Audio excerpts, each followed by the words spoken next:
everybody, Ninja X the Enlightened Gamer here. Before I get into anything, first let me just apologize for the lack of content that the channel has shoveled out. First, my mother and sister came out early in the month, flew here from Maine, which is, for those of you who live outside of the States, all maybe one of you, literally half the country away.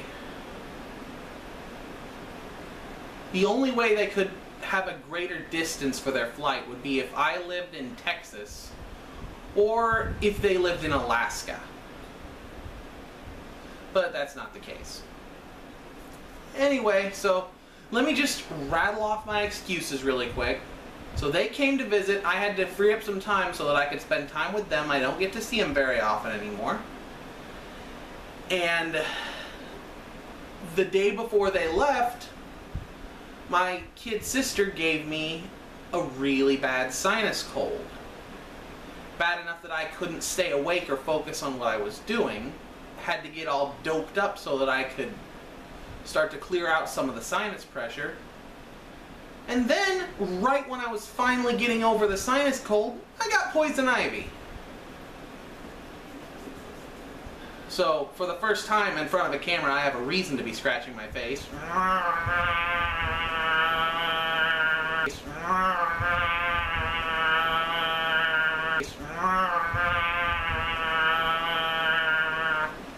Sorry about that. And I've been treating that and trying to get it fixed for the last roughly about a week. So that's why there hasn't been any content here. I figure it'd be kind of hard to focus on what I'm supposed to be doing or supposed to be talking about while I'm constantly scratching myself.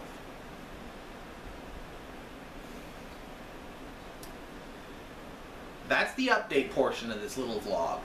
Up next, at the end of mine and Ninja Bros' Undertale marathon, where we finished the pacifist ending, I mentioned that Undertale was now my new favorite game, having triumphed over Banjo-Kazooie.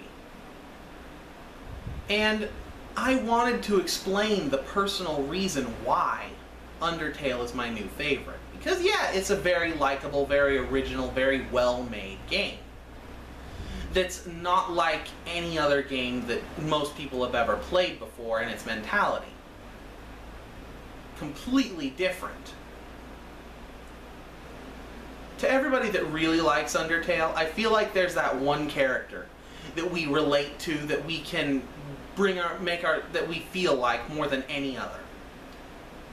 For some people, it's the doofy, hardworking Papyrus, or the lazy but fierce Sans. Or, in my brother's case, the awkward otaku scientist Alphys.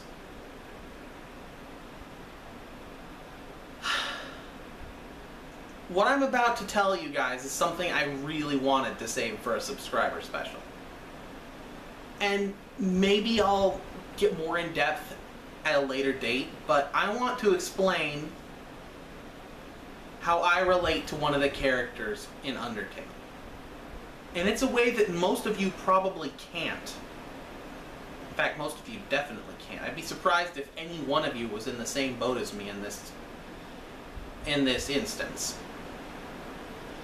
But, that said, if you haven't finished the game for yourself, and you want to finish it for yourself for the first time without being spoiled to one of the two endings,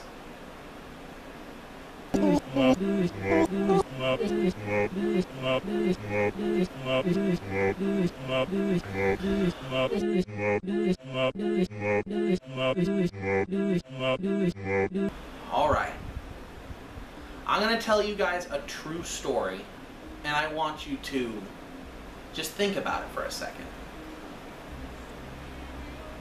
Have you ever wondered what would happen if a part of the brain died or was destroyed? Have you ever thought what life would be like if you couldn't feel your arms and legs? Or how you would react? Most people don't understand. Most people look at people with brain injury and they say, oh, well, they just get dumb. That's almost never the case. Yes, there are cases of brain injury where people lose certain cognitive abilities, but the brain is a lot bigger and more complex than just a thinking machine. In a sense, it's our soul.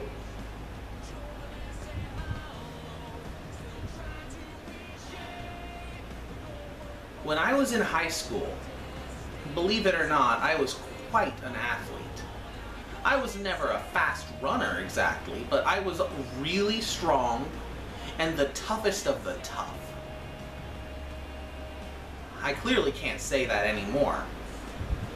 But my senior year, all of that changed. I went from a person who would run for miles just to stay at the peak of shape, who was one of the strongest people in the entire school district, and who was a shoo-in to be a varsity wrestler, to somebody who was barely alive.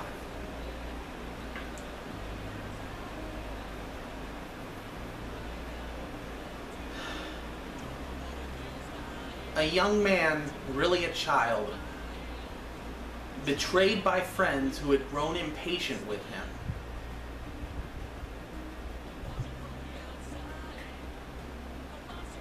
He was destined to die.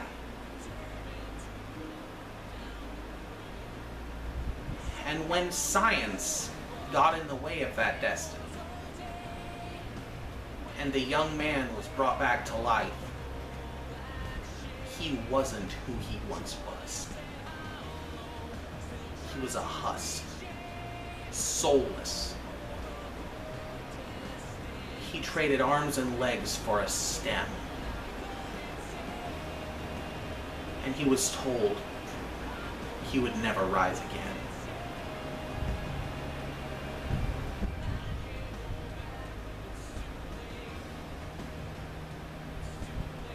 Those of you who played through Undertale right now are probably thinking I just described Flowey's story for you.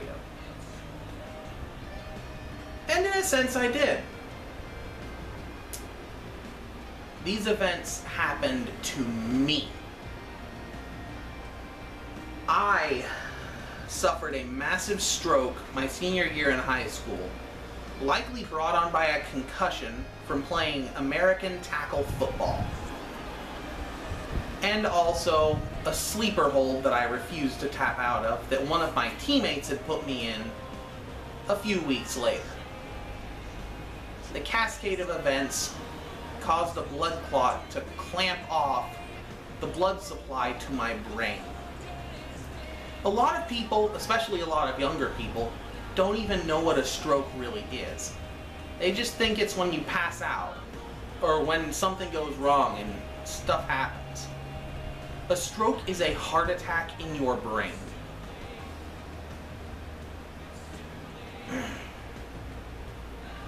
Where literally something, either bleeding or blockage, prevents blood from getting to your brain. If my stroke had been, if where my blood clot was had been just a centimeter different, it would have hit my brain stem and I would have died instantly.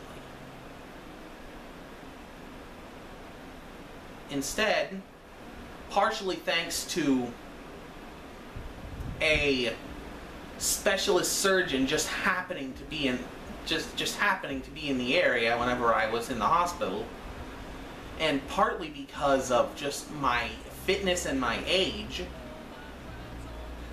I was able to recover with only severe brain damage. Now again, this did not impact my intelligence in any way. If you meet me IRL, I'm probably one of the smarter people you'll meet. Certainly not the smartest. And that's because the part of my brain that was damaged was mostly focused around motor functions. I barely remember those first few days in the hospital, but I do remember waking up unable to feel my left arm and leg. I've mentioned several times in the past at passing during recordings that my left hand hurts or my left foot hurts. That is because to this day I still suffer severe muscle tension in my left appendages. And at first I was told by the doctors and surgeons that I would never be able to walk again.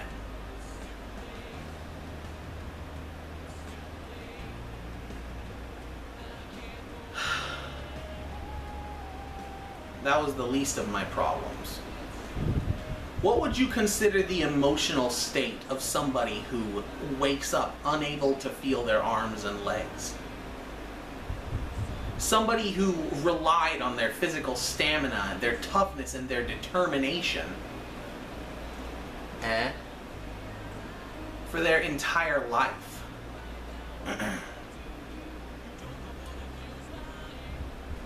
You should be scared, sad, angry, something, anything.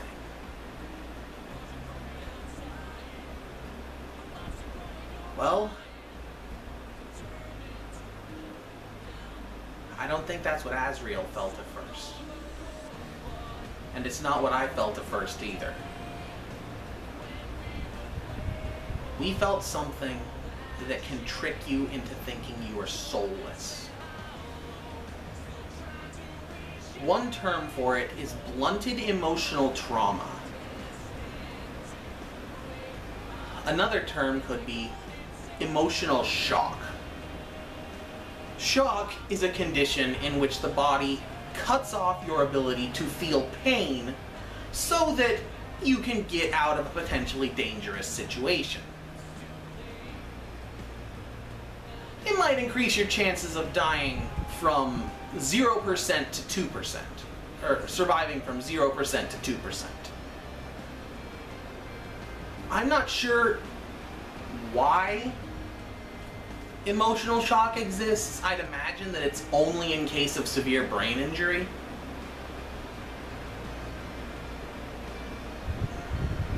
But for me at least, when I was first in the hospital, people thought I was so brave, thought I was so strong. I wasn't brave.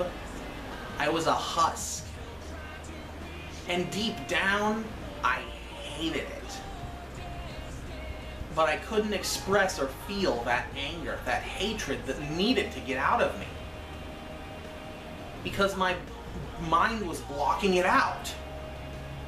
It was as if it wasn't there. I wasn't depressed, but I wasn't sad. I was content at times, but I was never really happy. I constantly looked at my life through cold, logical, calculating eyes that constantly told me, your life is broken, it will never be the same.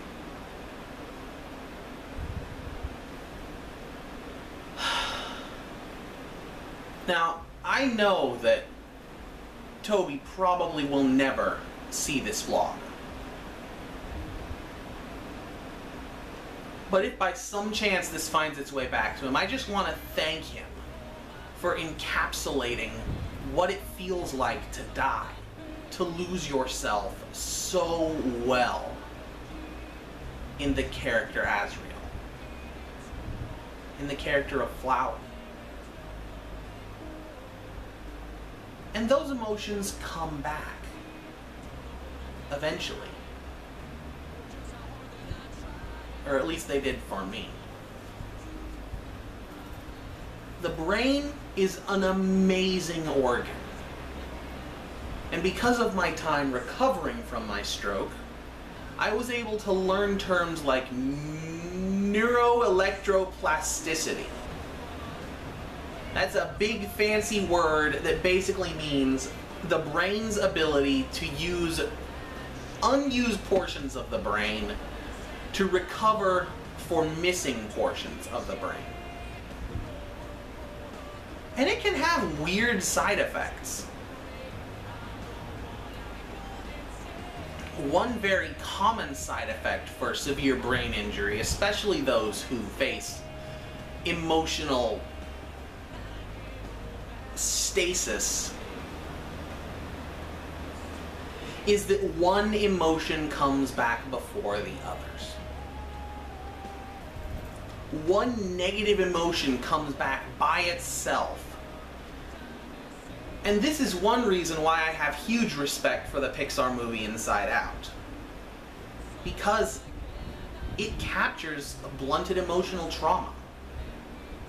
It shows a literal example of what that looks like. How somebody can only feel anger, only feel fear, or only feel sadness. And how other people might look at them and think that they're a sociopath because they literally are limited on what emotions they can feel. And these can happen for any number of reasons. It can be because of a severe brain injury. It can be because of mini strokes suffered in sleep. It can be from PTSD.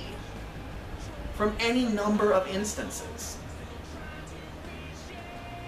I have a younger cousin that suffers from PTSD, not because he was in a war zone, heaven forbid, but because his family was literally ripped in half in front of his eyes. Because of mistakes that had been made by his mother, and decisions that had been made by his father.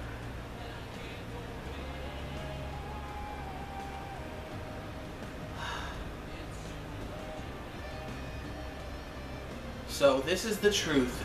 This is where the left-hand problems come from.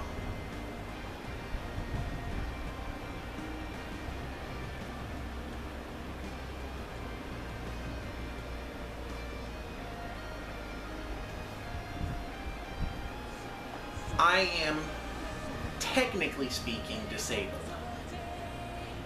But because of what I've endured and what I've seen, I have so much respect for whenever things like this are treated with care, treated well. When a bump on the head doesn't just always cause amnesia, and instead more serious, more realistic things happen because somebody has essentially died. I never fully died because of my stroke, but I came awfully close.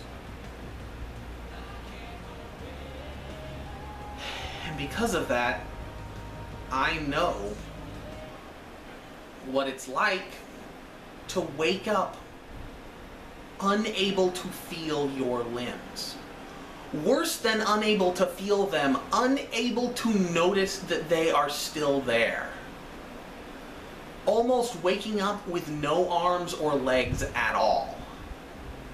Only to be in such a weakened state that you cannot physically stay awake.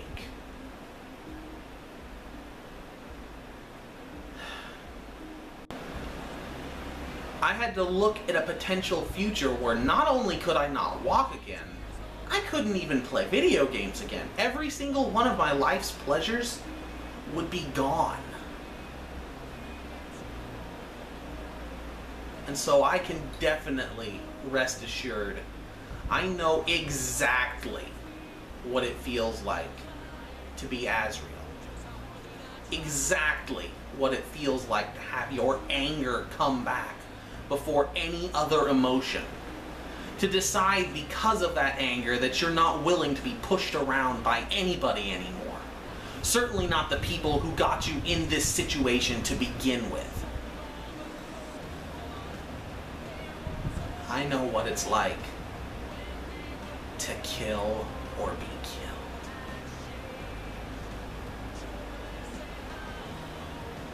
Because I have been killed.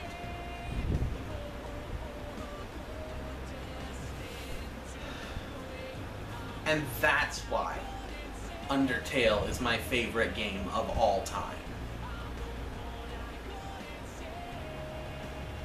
Because no other game has ever, encapsulated such real, raw realness with its characters. So many are so much more concerned with focusing on levels and tiers and competitive play that they forget to make characters that exist, that have real realities that they face. I don't know if Toby knew somebody who was in a situation similar to me and that's where he got this idea from for this character, or if he's just really good at research.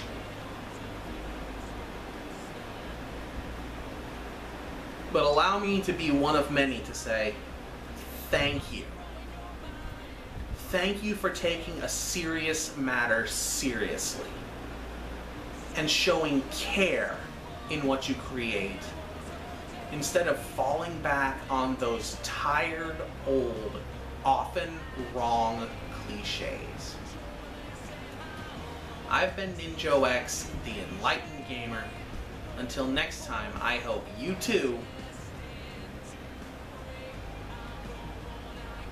won't kill and won't be killed. Because that's the best you can strive for. Right?